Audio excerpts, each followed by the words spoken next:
బాన్స్వాడ ప్రజలకు, మిత్రులకు, అక్కడ ఉన్నటువంటి ఒక హిందూ సంఘ కార్యకర్తలకు, సంఘాలకు నేను ఒకటే విజ్ఞప్తి చేస్తున్నాను.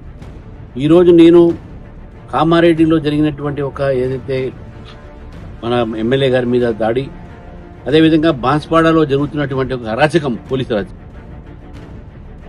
ఆ రెండింటి సందర్భంగా నేను ఇంటి నుంచి బయలుదేరితే నన్ను అరెస్ట్ చేయడం జరిగింది. నేను పోలీసులు చెప్తా ఉన్నాను, ఈ ప్రభుత్వాన్ని చెప్తా ఉన్నాను, ఎవరైనా సరే మా కార్యకర్తల మీద కేసులు పెట్టే ప్రయత్నం చేసినా, తప్పుడు కేసులు పెట్టినా, అరెస్ట్ చేసినా ఊరుకునేది లేదు. It's warning to everyone. మా జోలికి వస్తే, మా కార్యకర్తల జోలికి వస్తే, బాన్స్వాడ ప్రజల జోలికి వస్తే మీ ఊరుకోం. It's serious warning I'm just giving.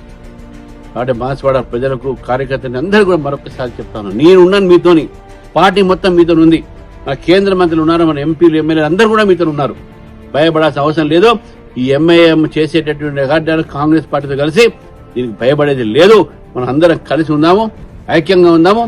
మీ మాట నేను ఉంటాను, మరి కొన్ని రోజులు అక్కడ వస్తాను. నేను ఇవాళ రావడానికి బయలుదేరితే నన్ను ఆపేశారు. ఎన్ని రోజులు ఆపుతారు చూస్తాను, నేను ఎన్ని రోజులు ఆపుతారు. కాబట్టి ఆపే సమస్య లేదు. ఆపినా వస్తాను, మీతో ఉంటాను, మిమ్మల్ని మేము కాపాడుకుంటాం. భారత్ మాతకి జై.